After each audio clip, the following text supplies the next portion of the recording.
For more than a century, psychologists, sociologists, and law enforcement officials have tried to understand how ordinary people become willing participants in extraordinary acts of devotion, destruction, or self-destruction.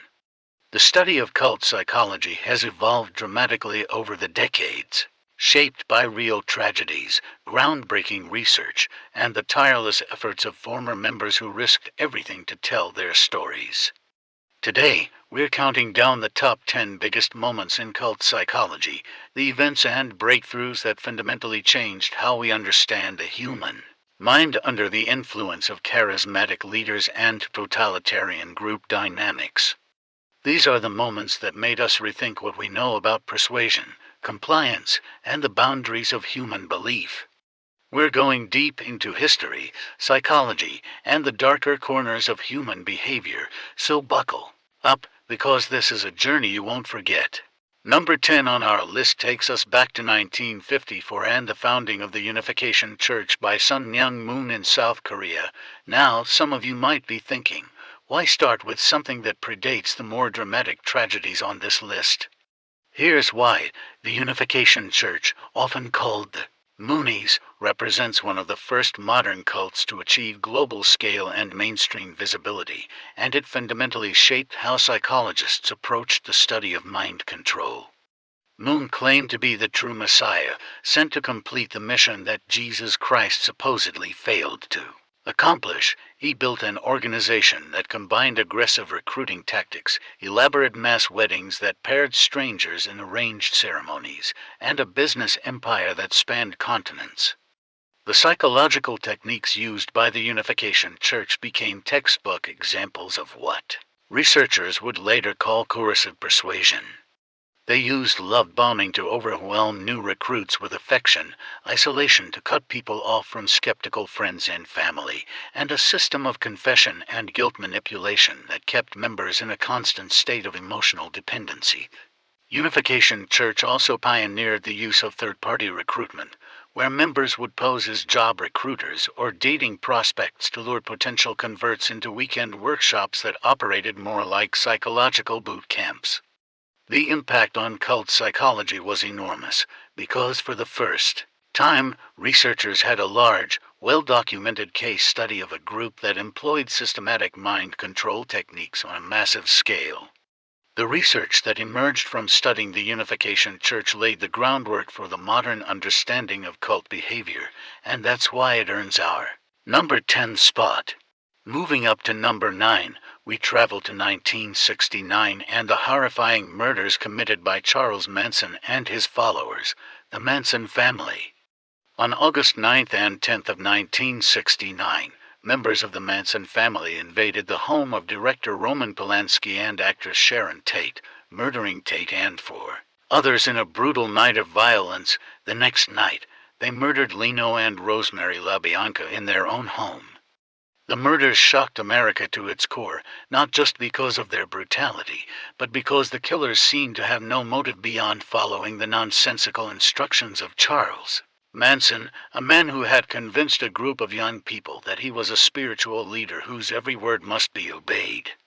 What made the Manson family case so pivotal for cult psychology was the demonstration of how a charismatic figure could manipulate followers into committing acts of violence that they would never consider on their own. Manson convinced his followers that he was the incarnation of Jesus Christ and that a race war called Helter Skelter was coming to rid the world of non-believers.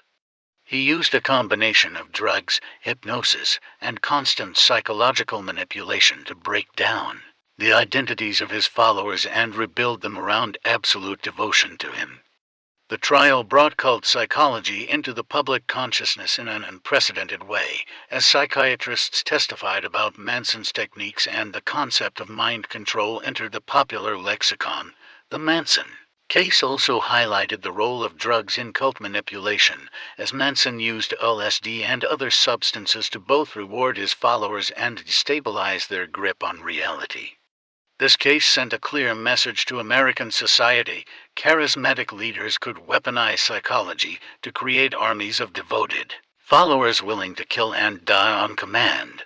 Number 8 brings us to the founding of the Church of Scientology in 1953 by L. Ron Hubbard, a science fiction writer who created one of the most controversial and financially powerful organizations in the history of modern cults.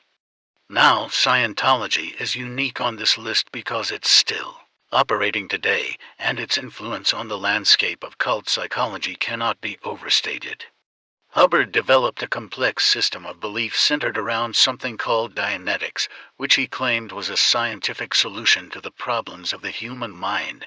In reality, Scientology operates as a high-control group that uses aggressive recruitment tactics, expensive auditing sessions that promise to unlock hidden traumatic memories, and a system of disconnection that instructs members to cut ties with family and friends who criticize the organization. The psychological impact on Scientology members has been devastating, with numerous former members describing experiences of manipulation, emotional abuse, and financial exploitation that took them years to recover from. The organization has been accused of using legal intimidation to silence critics, infiltrating government agencies, and systematically destroying the lives of anyone who tries to leave. What makes Scientology so important for cult psychology is that it demonstrated how a group could combine spiritual beliefs with business practices and legal manipulation to create an almost impenetrable fortress of control.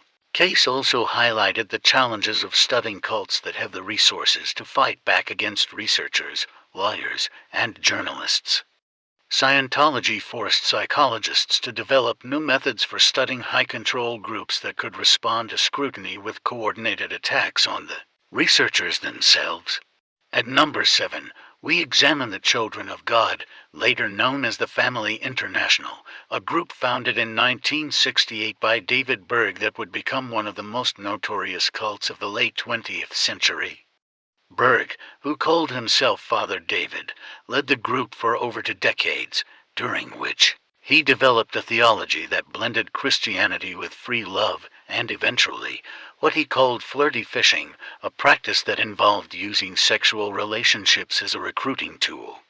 The group believed that God was testing their commitment through sexual experimentation, and members were encouraged to have relationships with outsiders as a way of bringing them into the fold. This became one of the most scandalous and harmful aspects of the group, as numerous former members have testified that children within the group were also subjected to sexual abuse under the guise of religious freedom. The psychological techniques used by the Children of God were particularly insidious because they exploited the natural human desires for connection and intimacy, twisted them into tools of manipulation, and used them to control every aspect of members' lives. The group also employed aggressive fundraising tactics, including mail fraud and pyramid schemes, that generated millions of dollars while leaving a trail of victims in their wake. The Children of God case forced psychologists to grapple with the intersection of cult behavior and sexual abuse, and it led to significant changes in how researchers approach the study of groups that exploit intimacy for control. The legacy of this case continues to influence modern understanding of how cults use sexuality as a weapon, and it's a reminder that the most damaging psychological manipulations often target our deepest desires. Number 6 takes us to the Process Church of the Final Judgment, a group that operated in the 1960s and 1970s and became famous for its unusual blend of Christianity, Nazi mysticism, and apocalyptic belief. Founded by Robert de Grimm and his wife, the group attracted celebrities like actor Robert Wagner, and even the future royal Prince Charles reportedly attended one of their parties. The Process Church used a sophisticated system of psychological manipulation that included regression therapy, intense group sessions designed to break down individual identity, and a hierarchy that placed the leaders in a position of absolute authority. Members were expected to abandon their previous lives and devote themselves entirely to the group, which taught that a final judgment was coming that would destroy all non-believers. The group's belief system included admiration for Hitler and a belief in the superiority of the Aryan race, making it a disturbing example of how cult ideology can merge with hate movements. The Process Church was also notable because it demonstrated how cults could operate in plain sight among wealthy and influential people, exploiting their vulnerabilities and desire for meaning. The psychological damage inflicted on Process Church members was significant, and the group's eventual collapse in the mid-1970s left many former members struggling to rebuild their lives. This case highlighted the role of psychological regression techniques in cult control, and it influenced the development of therapies designed to help former cult members recover their sense of self. Number 5 on our list is the Branch Davidians and the 1993 siege at Waco, Texas, where David Koresh led a standoff with federal agents that ended in a devastating fire that killed 76 people, including 25 children. David Koresh, whose birth name was Vernon Wayne Howell, took control of the Branch Davidians in 1987 and transformed the group into a heavily armed paramilitary cult that practiced polygamy and taught that the end of the world was imminent. Koresh claimed to be the final prophet of God and the only person who could correctly interpret the Bible, and he demanded absolute obedience from his followers, including sexual relationships with multiple women within the group. The Waco siege lasted 51 days and became a flashpoint for debates about government overreach, religious freedom, and the psychological manipulation of cult members. What made the Branch Davidians so significant for cult psychology was the extensive documentation of how Koresh used biblical interpretation as a tool of control, twisting scripture to justify his demands and creating a closed system of belief that made it impossible for members to question his authority. The siege also highlighted the extreme dangers of apocalyptic cult belief, as Koresh convinced his followers that they would either be saved in a divine fire or had to be willing to die fighting the forces of evil. The aftermath of Waco led to numerous studies on cult apocalyptic thinking and the psychological factors that make groups resistant to outside intervention, even when their leaders are clearly leading them toward disaster. Number 4 brings us to the NXIVM case, which unfolded in the 2010s and shocked the world with its revelation of systematic abuse, sex trafficking, and psychological torture. NXIVM was founded by Keith Raniere in the 1990s as a self-help organization that claimed to offer programs for personal development and leadership training. In reality, it was a sophisticated cult that used a system called executive success programs to identify vulnerable individuals and gradually escalate their commitment to the group. Raniere, who called himself Vanguard, established the inner circle of women who were branded with his initials, a horrifying physical manifestation of the psychological control he exercised over them. The group also engaged in a system of blackmail and secret files designed to keep members in line, and it operated a secret sorority called the Society of Protectors that required women to provide sexual favors to Raniere and other male leaders. The NXIVM case was unique because it demonstrated how modern cults could operate under the guise of legitimate business and self-help organizations, making them much harder to identify and expose. The case also highlighted the role of sexuality in cult control, as Raniere used his position of authority to extract sexual compliance from women who believed they were achieving spiritual enlightenment through their service to him. The trial and conviction of Raniere in 2019 brought cult psychology into the digital age, as researchers examined how online communities and sophisticated marketing techniques could be used to recruit and control followers. This case made it clear that cult tactics are evolving, and that the most dangerous groups may be those that look the most legitimate. Number 3 is Aum Shinrikyo, the Japanese cult responsible for the sarin gas attack on the Tokyo subway system in 1995, which killed 13 people and injured over 6,000. Founded by Shoko Asahara in 1984, Aum Shinrikyo blended elements of Buddhism, Christianity, and apocalyptic Christianity into a unique belief system that predicted a catastrophic war called Armageddon that would rid Japan of decadent society and establish a utopian cult state. Asahara, who was partially blind and had a history of petty crime, convinced his followers that he had achieved enlightenment and could communicate directly with God, the group accumulated an arsenal of chemical weapons, including sarin gas, and conducted multiple attacks, including a 1994 attack in Matsumoto that killed 7 people.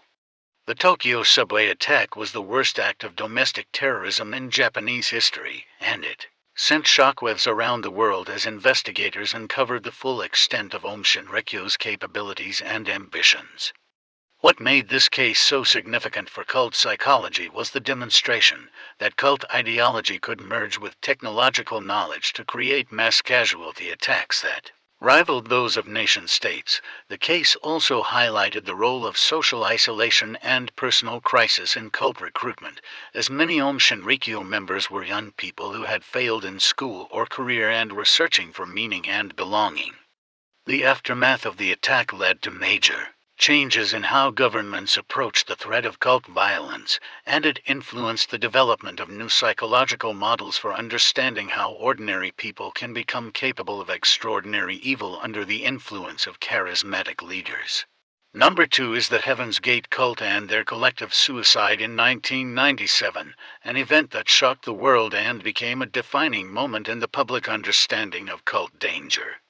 Founded by Marshall Applewhite and Bonnie Nettles in the 1970s, Heaven's Gate taught that a UFO hidden behind the comet Hale-Bopp was coming to Earth to rescue true believers and take them to a spaceship hidden behind the comet that would transport them to a higher kingdom. Applewhite, who called himself Do, convinced his followers that they needed to abandon their physical bodies to board the spaceship, leading 39 members to commit suicide in a San Diego mansion in March 1997. The members consumed a lethal mixture of vodka and barbiturates, then lay down in their beds, apparently believing they would be transported to the spaceship that was coming to rescue them. What made the Heaven's Gate case so important for cult psychology was the way it demonstrated the power of apocalyptic belief combined with the isolation of a closed group. Applewhite had convinced his followers that the world was about to be destroyed, and that the only way to survive was to leave their physical bodies behind and ascend to a higher level of existence. The case also highlighted the role of technology in cult belief, as the cult used the approach of Comet Hale-Bopp to validate their claims and create a sense of imminent urgency that made escape from the group seem impossible. The Heaven's Gate suicide was broadcast live on television, and it became an icon of cult danger in the modern age, demonstrating that even in a society with access to unlimited information, groups could still convince their members to kill themselves in the belief that they were achieving salvation. And finally, at number 1, we have the Jonestown Massacre of 1978, the single most devastating event in the history of American cults, and the moment that fundamentally transformed the field of cult psychology forever. On November 18, 1978, People's Temple leader Jim Jones orchestrated the murder of California Congressman Leo Ryan, who had traveled to the group's compound in Guyana to investigate reports of abuse and mistreatment. Ryan and 4 other journalists were murdered at a nearby airstrip, an act that shocked the nation and triggered the crisis that would unfold over the next 24 hours. Believing their leader was dying from a fatal injection he had reportedly given himself, and having been subjected to relentless psychological manipulation for years. Over 900 members of the People's Temple followed Jones's instructions to drink a grape-flavored drink, mixed with cyanide flavor aid, in what Jones called an act of revolutionary suicide. Nearly 300 of the dead were children. The Jonestown Massacre remains the largest mass death of American civilians in a single day, and it fundamentally changed how we understand the psychology of cult control. Jim Jones had spent decades building a system of manipulation that combined Christian theology, black liberation politics, and totalitarian control into a toxic blend that convinced thousands of people to abandon their families, surrender their possessions, and ultimately give their lives for a man who had promised them paradise on earth. The techniques Jones used included relentless dehumanization of outsiders, constant surveillance and reporting among members, public confessions of sexual and moral failures, and the creation of a world where leaving the group meant certain death. at the hands of the evil forces Jones described as constantly threatening them. The aftermath of Jonestown led to an explosion of research into cult psychology, as scholars scrambled to understand how a single man could convince nearly 1,000 people to kill themselves and their children. The event led to significant changes in how law enforcement approaches cult investigations, and it created the modern anti-cult movement that continues to work to protect vulnerable people from exploitation. Jonestown became the benchmark against which all other cult tragedies are measured, and its lessons continue to inform our understanding of mind control, charismatic authority, and the darkest corners of human psychology. These 10 moments represent the most significant turning points in the history of cult psychology, events that forced researchers, law enforcement, and the public to reconsider what we know about the human mind and its vulnerability to manipulation. From the earliest days of the Unification Church to the modern NXIVM case, each of these moments has contributed to our understanding of how cults function, how they recruit and retain members, and how they can be prevented from causing harm. The study of cult psychology continues to evolve as new groups emerge and researchers develop new tools for understanding the complex psychological dynamics that allow charismatic leaders to exercise such terrifying control over their followers. What we've learned from these 10 moments is that cult danger is not confined to any particular time, place, or type of person, and that the psychological mechanisms of manipulation are constantly adapting to exploit new vulnerabilities in our increasingly connected world. As we move forward, the lessons of these events will remain essential for anyone seeking to understand and combat the enduring